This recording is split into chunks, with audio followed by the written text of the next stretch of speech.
as Nigeria steps out to embark on another journey of 60 years and even beyond. After yesterday's commemoration of the country's Diamond Jubilee, the narrative begins to change as to how to walk and not stumble, or run and not faint on that journey. What has the nation and our leaders learned from the multifarious social, political, and economic challenges of the past 60 years? President Muhammadu Buhari said a lot in his Independence Day address, including comparing home-bred economic circumstances to those of a few other countries, igniting in the process a barrage of criticism from the polity. To what extent can good leadership take Nigeria on the next phase of our journey to nationhood? Well, joining us now to look at this is Senator Sola Akinyede, a lawyer, former federal lawmaker from Ekiti State, and former chairman, Senate Committee on Narcotics. Welcome to the program, Senator Akinyede. Good to have you on the morning show. Well, thank you very much. We are all still in the independence anniversary mood. 60 years after independence. Now, the president yesterday gave a national broadcast, which has been generating a lot of interest. What do you make of the president's statement as to the state of the nation and the plans for the future? Well, the president has highlighted what I believe he thinks are the good points about Nigeria, while he has failed to highlight very, very not too good points. Let me just put it that way. Those the issues that are dragging Nigeria down, which to me are basically the issue of security, violent insurgency, banditry and kidnapping, and corruption, which is also dragging the country down.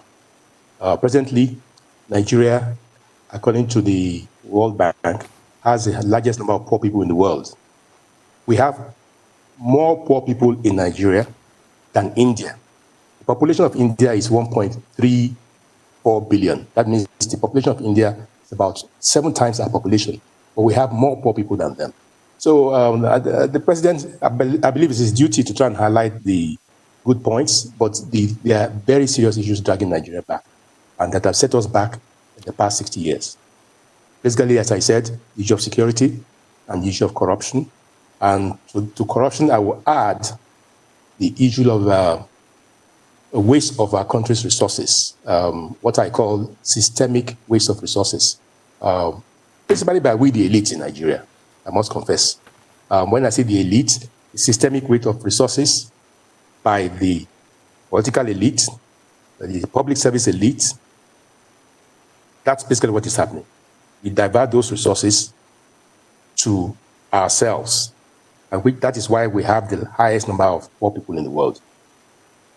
I mean, a prominent part of that waste of resources you've talked about, a lot of people will point fingers at, will be the National Assembly, that they keep saying, why would just little over 500 people take out the so much amount they are taking?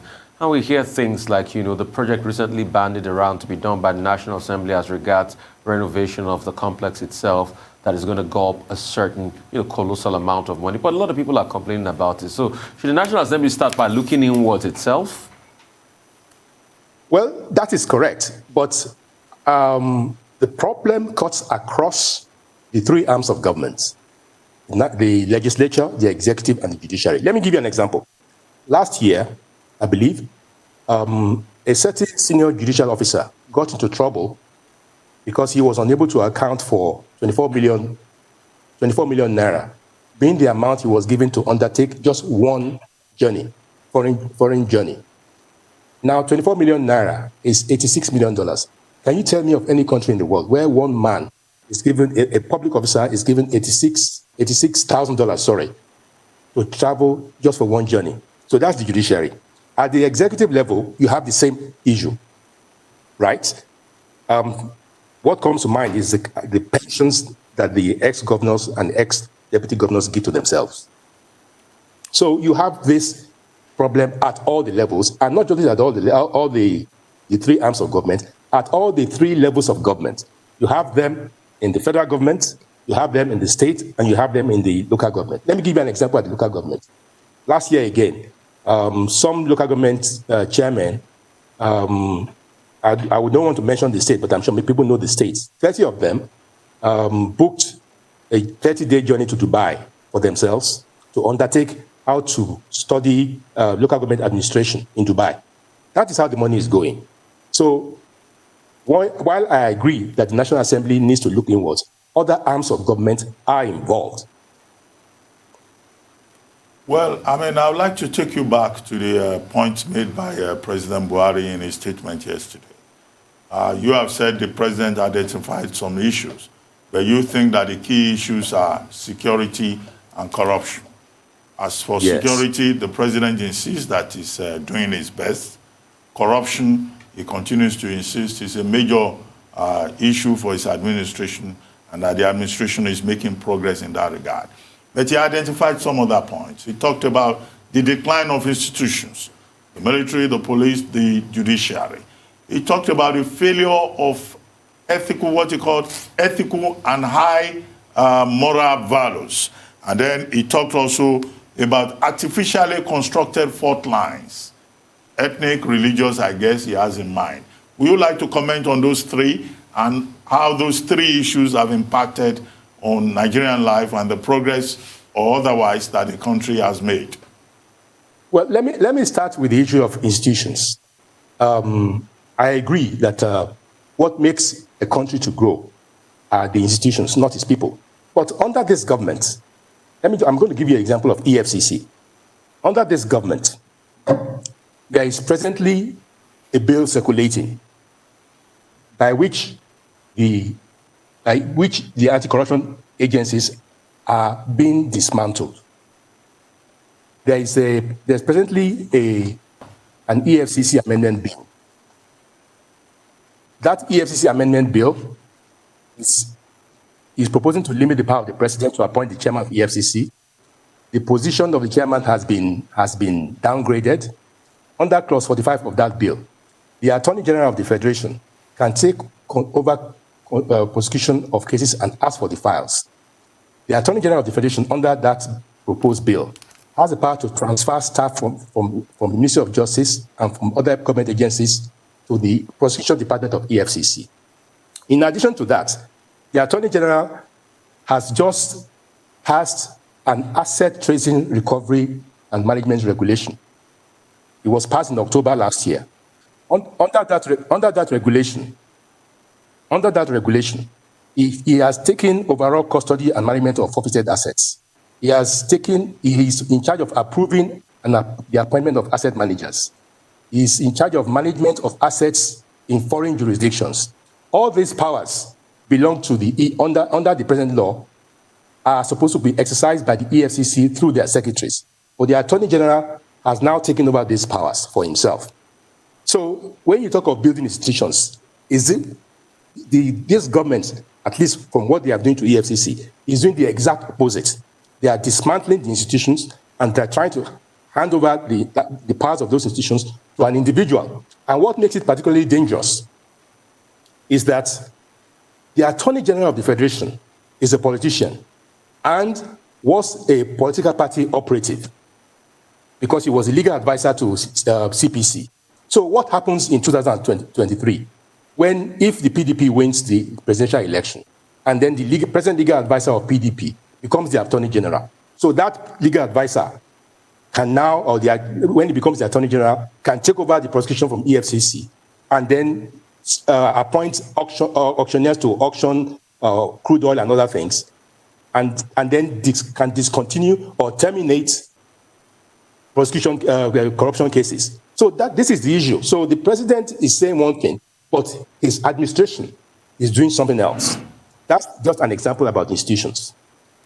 Right. I just will quickly ask you this. There was another part of the speech yesterday where the president made a comparison of what petrol price in Saudi Arabia is and what prices of commodity in Chad and some other country is. And in fact, the PDP has reacted to that, saying this morning that minimum wage is 305,113 in Saudi Arabia. What's your take on the whole gamut of the president making comparison to be able to justify the case for deregulation? Well, with due respect to Mr. President, I think the comparison was ill-advised.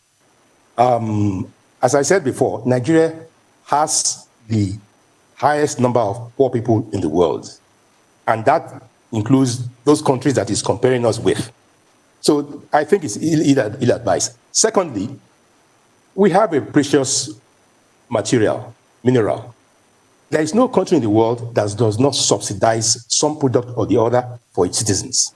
If you go to the UK, if you're a citizen of the UK, you fall ill, maybe the doctor recommends a medicine that is worth £1,000. You pay only £2 something for that medicine. So in the US, they subsidize agricultural products. So there is no country in the world that does not subsidize something or the other. So if Nigeria is producing petroleum, why can't the government subsidize, to some extent, I didn't say fully, what the people are paying? Must the people suffer in every respect? The price of food is high, the price of transportation is high, the price of petrol is high. So I think it was an ill-advised comparison. Well, Senator Akinyede, I also drew your attention to something in the president's speech about the failure of ethical and high moral values. I'm quoting him directly. How has that impacted on Nigeria's progress over the years? Well, the president himself has a reputation, a long-standing reputation, as an incorruptible politician. But he is not the only one in charge of Nigeria. Although the buck stops at his table, we have instances of many of people who are working for the president or under his administration who are guilty of corrupt practices. Hello? I'm with you. We can hear you. Yeah. So it's one thing for the president to talk of moral values, but it's another thing for what are the people actually conceiving? What are they seeing? I mean, you go to, take, for example, the question of a local government chairman has nothing before he's appointed, he's elected as local government, and within 2 years, he has built a fantastic mansion and all that. The same thing applies to ministers. So there is no point talking about moral values, national orientation agency and all that, when what people see on ground is exact opposite of what the president is saying. So it's not about moral values. It's about the example set by the people in government. That, to me, that's the issue. So I don't think people will take what President Buhari has said seriously, because you tell me that, okay, the president himself, as I said, is somebody who has a long-standing reputation as an incorruptible person. But what is happening in Nigeria? Look at what is happening in NDDC. Look at what's happening in NDDC. Look at NSCIF. So all those people see all those things. Look at what the leaders in directors and main directors in NDC were giving themselves as COVID allowances. Look at the issue of feeding of school children during the lockdown. Those are the issues that people see. So I'm sorry to say that what the president said is said it, but most people will not take him seriously. Okay, I'll take you to paragraph 44 and 45 of the president's speech, where he talked about, in the last 3 years, we've introduced unprecedented measures in support of the economy in shape of trader money, farmer money, school feeding program, job creation efforts, agricultural intervention. In 45, he said, no government in the past has done what we are doing with the scarce resource. We have managed to keep things going. Those in the previous government from 1999 to 2015 who presided over the near destruction of the country have now the impudence to attempt to criticize our efforts. What's your take on this two paragraphs? Well, I must grant the president that his administration has taken some measures which other administrations did not take. Other administrations also took some measures which this government has inherited, and some of, just as I said before, some measures like the EFCC was established by President Obasanjo and was doing very, very well. But now the EFCC is not doing very, very well. As I said, the Attorney General is taking over the powers of the anti-corruption agencies and is trying to run them from his office. That is my own interpretation of the regulations he made in October last year. So the president has his own ideas. He's done some things, but you cannot put the blame on past administrations, because he has been in office for almost 6 years now. So you can't put the blame on past administration. I agree that the problem of Nigeria was not initiated by his government. But take, for instance, the issue of Boko Haram. Boko Haram started 10 years ago, and yet the president has been in office for 6 years, almost 6 years. And apparently he has not been able to. Look at what is happening to Borno, the governor of Borno State. And the National Assembly, many leaders in the Northeast have been saying that the heads of the military should be dispensed with. But the president has not done anything about that. So I don't think it's fair for the president to criticize past leaders. For example, President Yar'Adua tried his best.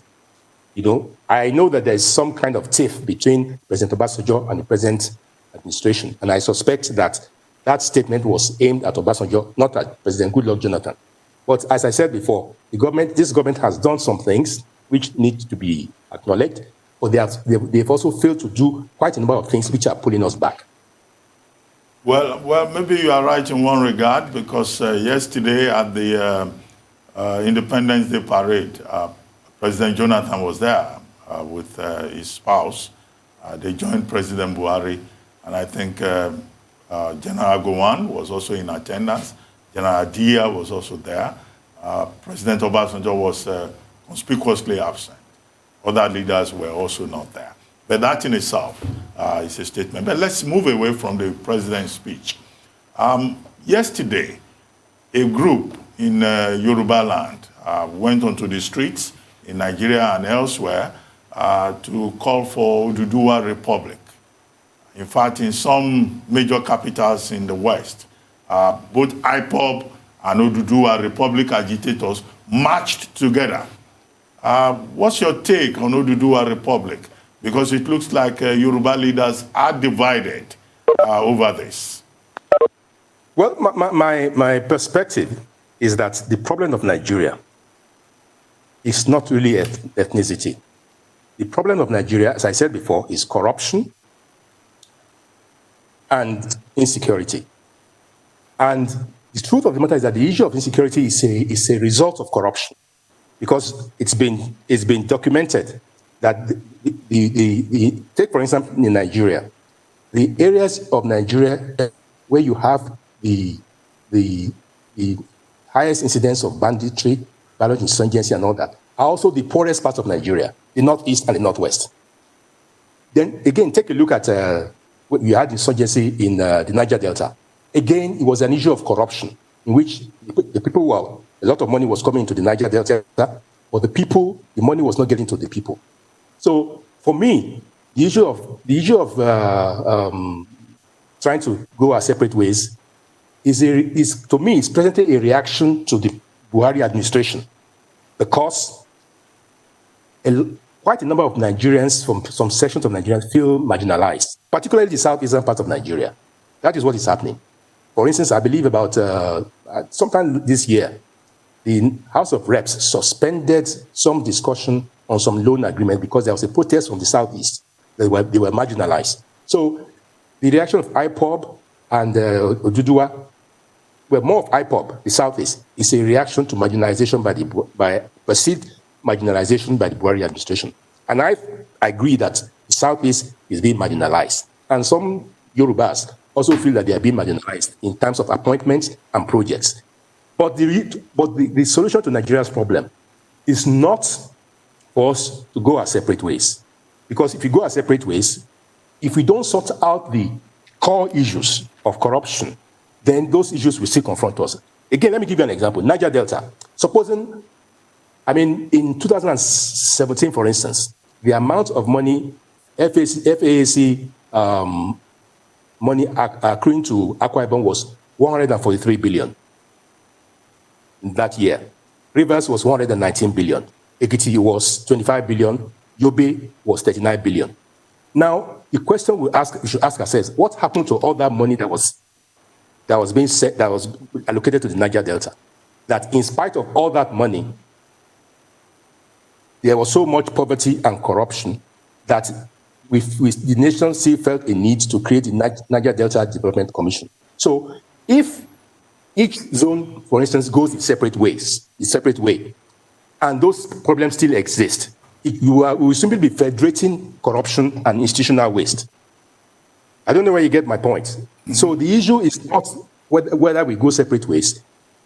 All you have, if that happens, is that you have pockets, you have various zones in Nigeria still practicing the same waste of diversion of public funds to the elite, corruption, and then you just have corruption that's been zoned across the nation. So it is not a valid point to say that we should go our separate ways. I agree that there needs to be some restructuring.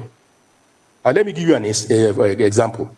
Railways, for instance, under the Constitution, is under the exclusive list. It needs to be brought to the concurrent list so that a group of states can come together and form, say, Southwest Railways, Northeast Railways. So I agree that there needs to be some restructuring so that some powers that currently belong to the center are exercised by the state governments. But we need to have a strong central government in respect of corruption, so that if you have corruption happening in various parts of Nigeria, some central authority will be able to stand firm on it. So I don't agree with the problem is that a lot of the youths shouting, let's go separate, they don't understand what that means in terms, because they're not old enough to see what happened with the Biafran War, including many of the Igbo people. You find that many of the elderly Igbo people are not shouting. It's the youth that are shouting. So we need to be very, very careful. Okay. As I said before, the issue is that we should not, if we do not address the core issues, which is corruption, diversion of resources by we the elites to ourselves, and diverting those to ourselves. Let me give you an example of diversion by federal government. Look, we have 900 MDAs, ministries, departments, and agencies. Many of them are doing nothing. Some of them are doing the same thing. You have an Orosanye report. And let me just give you some examples. We have a nuclear authority in Nigeria. We have an atomic energy agency in Nigeria. Now, countries like Germany and Japan are dismantling their nuclear plants. We are spending, at least at 2018, the nuclear authority in Nigeria, the budget was 7 billion. Atomic agency was 5 billion. So the problem, and then who are the people in charge of these agencies? They are the elites. So what are we doing with an atomic power agency? What are we doing with a public complaint commission, which has been in existence for about 30 years and is doing nothing? There are so many other agencies there. So the problem of Nigeria is that the resources of the country are being diverted from the use by the people at the bottom to the elites. That is why the governors are giving themselves huge pensions. So that is the problem of Nigeria. It's not about going our separate ways. Right. I just have this quick question for you in just a minute or two as we start to wrap things up. I want to know your take on the recent need by regions to have their own security outfits like Amotekun and the likes. No, that's fair enough. I mean, there's nothing wrong with Amotekun and all the others. I'm sorry to say the federal government has shown that it's incapable of taking care of security in various parts of the country. And a large part of the country's security apparatus has been channeled to the northeast and the northwest now. So it makes some sense for other parts of the country to try and sort out their own security. There's nothing wrong with that. But the issue is that we need to be very careful about arming those bodies, because if we're not careful, those bodies, if they're armed, there might be conflicts between those bodies and the federal agencies. But there's nothing wrong with that, with state governments having their own security units. All right. Thank you very much, Senator Sola Akinyede, for joining us this morning on The Morning Show.